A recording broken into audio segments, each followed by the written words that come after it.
Shattered. Get her done! Fired up, dude! Okay, manual focus is on.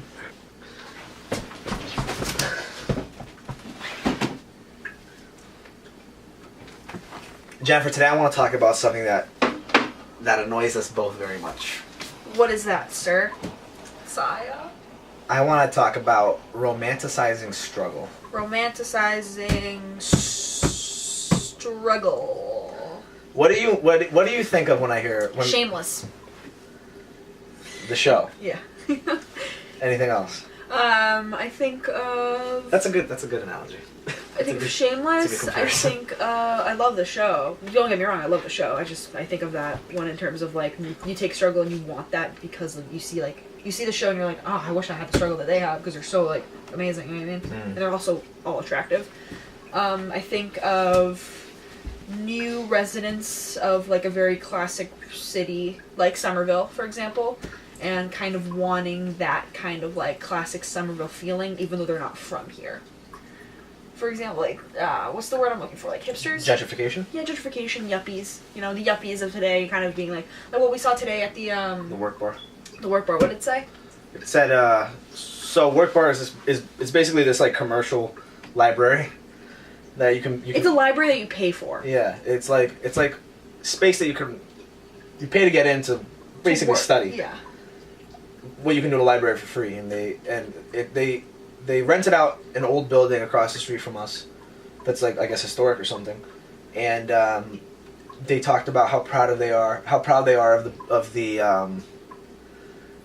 of the history of the area, and they're proud to carry it into the 21st century like they're a part of it. Yeah. When in reality, you just rented a building. Yeah, dude. you just rented a building. Don't take the beautiful history of Somerville like you were a part of it. Right. So and make it your own. So I like what you said about the show Shameless. I'll bring that up if you want to come back to that later. Yeah. When I think of romanticizing struggle, I think of people who are so... I get so mad when I think of romanticizing struggle. Because it's people who have never dealt with struggle. Mm-hmm. And maybe that's just an assumption. But not even struggle, just a particular type of struggle. Like I do believe that everyone has some type of struggle. For sure. But sometimes I'll see someone else's struggle, whether it be asthma, as simple as asthma, or something as simple as mental illness, and be like, you're so brave. You're so beautiful. Right. Yes. Yeah. So when I think of romanticizing struggle, I think of people who, I guess, maybe they have nothing going on in their lives, right? And so they just, they want to claim something as theirs. Let's take the example of when you look on like social media and stuff, the quote unquote Tumblr kind of photos. And I'm a Tumblr. Like, I love Tumblr. I use it all the time, so let's just keep that in mind. Yeah, okay. Anyway. Continue. Like you see like people like let's say who's that kid on Riverdale? Cole Sprouse. Oh, Jughead. Yeah, but Cole Sprouse, who is he's a heavy cigarette smoker. Yes. And people will post pictures of him. Oh, the aesthetic. Smoking. Right. They'll pick. Like, I have it in my scrapbook thing. You do. There are a whole bunch of pictures on social media of him smoking cigarettes, and people appreciate the aesthetic appeal of someone who's a cigarette smoker. Yeah. But in reality, there's nothing.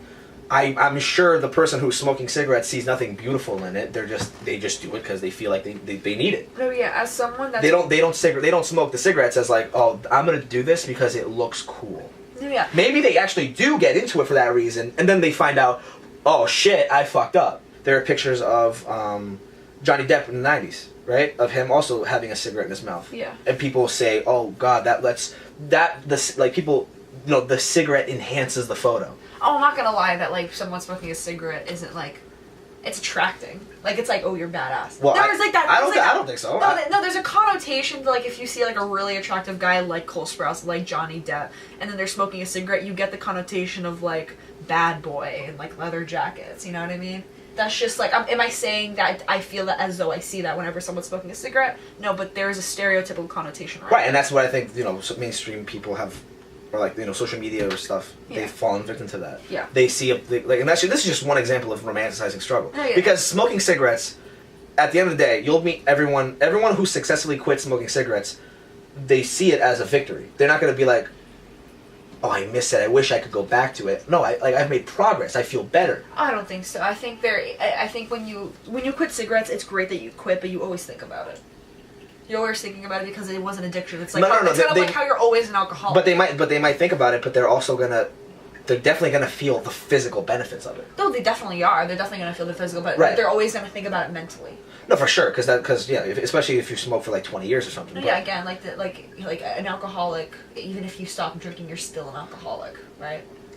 I mean, if you quit drinking, you're an alcoholic mentally. Like if you're gonna drink again, it's gonna happen again because that's just a mental thing. I don't think so. But if really, yeah, I think I think you're an alcoholic if you're an alcoholic until you don't let alcohol take control of your life anymore. Yeah, but like if you stop drinking, that's a recovering alcoholic.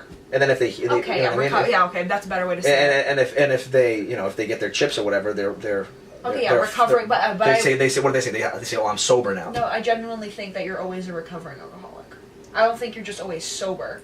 I mean, you're sober in terms of you're not drinking, but a mental status in terms of like you're sober and like mentally, you're not an alcoholic anymore if you can drink responsibly and not have to worry about alcoholism anymore. I think here's the thing. I think with things like cigarette smoking and alcoholism, I think it affects everybody differently. Yes. So there are some people that they might never ever stop thinking about that last drink. Oh, man, I miss it. Mm-hmm. But there are some people that are gonna say, I'm so glad I did what I did, and I don't miss it, and I'm living a healthy lifestyle now. Yeah. You can't say that doesn't happen. Yeah. Right? I agree. Okay. Yeah. Another crazy example that I see of romanticizing struggle is what we were talking about in the beginning, is seeing it in like pop culture. Pop culture, yeah. So, Shameless, yeah. Which is a show about a poor South Side Chicago family who, accuracy of the whole living in South Side Chicago thing aside, they make living a hard life look super interesting, and they make it look fun almost. And the super aesthetic appeal that it gives. Right. It's funny because I remember when I brought it up. We were watching the first season of it, and they had that like YouTube ukulele vlog music playing in the background, and it was like. It's kind of just like it was like, oh yeah, I want that. this. Yeah, like, no, no, you don't want that. You do not want to live. No one wants to live in Southside Chicago, and like. And a whole other thing is the accuracy of it, and not just that one show. It's always like they're all white. First of all, the house that it's actually portrayed in is not in Southside Chicago. It's West Side. It's West Side. And like the majority of the show is majority white, when Chicago is a majority black city, and it doesn't even talk about the black on black violence that is such a big part of Southside Chicago. Only with when Carl, right? Oh yeah, only when Carl is in he becomes like a gang, like a gang person, and is also in prison in what is it, juvie? In juvie. Yeah. He's white boy Carl, right? That's the only time you really see like the amount of violence, and it's majority black scene. Right, and so that's a whole other thing, is when seeing it in pop culture. You can also bring up whitewashing, right?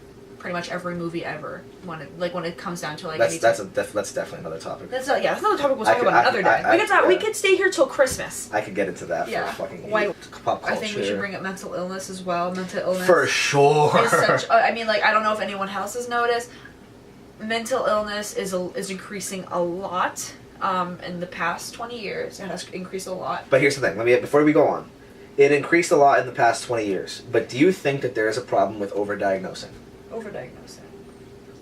Not only overdiagnosing, but self-diagnosing, and then there are going to be some clinics that want to get money in their hands, and they'll be like, oh no, yeah, you do. You just take these I pills. definitely think there's clinics that are like, oh, you think, oh, you're depressed. Okay, well, we'll give you pills because in terms of like, cash and money. Exactly. Do I think that? Of course, but there are definitely. But I definitely think, in general, there's an increase of mental illness. Why do you think that is? Just because, like, well, it wasn't exactly a big problem 50 years ago, right? Why do you think that is? This wasn't something that we worried about, but, like, also, why I think this is because, like, not only is there an increase in mental illness, but there's an increase in, like, bullying, the amount of bullying. Cyberbullying. Yeah, of course. Cyberbullying for sure. Cyberbullying is a huge thing. Yeah. You can say something awful to someone, and it could be so much easier because you're on a screen. You're not seeing the way that it hurt the person. You know what I mean? You have no idea. There's a loss of connection there. Mm. There's no human connection. You can say the most awful thing and not realize what you did. You know what I mean? Right. But yeah, I think it's not even like I don't think. Yeah, I think. the increase in bullying, the increase in just hate in general has a big part of the increase in mental illness, but do I think it's the biggest reason? No, I just think it's like, I do think overdiagnosis and self-diagnosis is a big part as well. And then the self-diagnosis is another effect of romanticizing mental illness. I think that exists. I think it exists, yeah, sure. But I don't... I think people want to say they have anxiety. For sure, I will say that. No, yeah, to the camera. There are people that are like, oh, I will say, there are people that will say, just for the fact that they want to be included in that whole, oh, I deal with anxiety, I deal with depression. I definitely think there are people like that. For sure. Not, is it the majority? Of course not, but there's a part that are like, oh, I have anxiety, or like, or something as simple as saying that you have a migraine. No, you don't. You know what I mean? Mm. There are people that are like, I have a giant migraine, but it's just a headache, because migraine is a horrible chronic illness that someone has. You know what I mean? That a person can have. Yeah, chronic migraines. Chronic migraines is awful. Migraines are a terrible thing. I can't imagine having migraines. Something as simple as migraines is awful, but everyone says they have a migraine. You know what I mean? Mm. But I think that's just a problem with lying today too. No, yeah, lying, over-exaggerating. Yeah. But literally, I almost died. If there is an increase in mental illness, I think that things like technology is the leading driving force as the cause. Because why else would there be? What's different today than it was 50 years ago? We've made ungodly technical advances, right? Exactly. Yeah, that's a big part, definitely. Also, like 50 years ago, medicine. 50 years ago, mental illness wasn't really a thing. I mean, you either not crazy or fucking insane. You know but people say. There's a whole issue of, is medicine causing mental illness? Like, I don't want to get into this now, but there's the whole issue of like, should I vaccinate my kid? You know, there's some people that say, oh, don't vaccinate your baby. It gave my baby autism. I mean, we don't. Okay, I genuinely have no idea. I'm vaccinated. That's all I can say. No, yeah, I'm vaccinated and fine. Maybe there is instances. I definitely haven't read about it, but I definitely will now. Just like we're more connected than ever. That's really it. I think so, because. No, yeah. Due to technology, we're not only but we're more connected, but we're also less connected. If you know what I mean. Yeah. We're more connected in terms of, like, you can talk to anyone, anywhere, wherever you want, but we don't have human connection. But you don't know anymore. Your neighbors. You can't look someone in the eye anymore. You know what I mean? If you look someone in the eye, it's weird. You know what I mean? Yeah. If someone like has a conversation, like I personally try my very best to kind of hold eye contact, but people think it's weird that I do that. But like, what do you mean? Even it's people, normal shit. Even people who don't like talking on the phone, like just text me. Like what? Why wouldn't I call you? I'm sorry. Okay, I think it's weird. It's like. It's so much quicker. You know what I mean? You say what you need to say and you hang up. But texting, it takes like double the time. There's a thing with people who they just don't. I don't know if it's a shy thing that's blown up. Oh, social stuff? Our social cues are gone because of technology now. Yeah. We don't have social cues. Remember the Big Mouth thing? The kid with no social cues? Hi, your sweater is red. There is a monster next to you. Yeah. We don't know how to hold conversation anymore. You know what I mean? That's what's so sad. This has become not even about whatever the fuck we were talking about before. What were we talking about beforehand?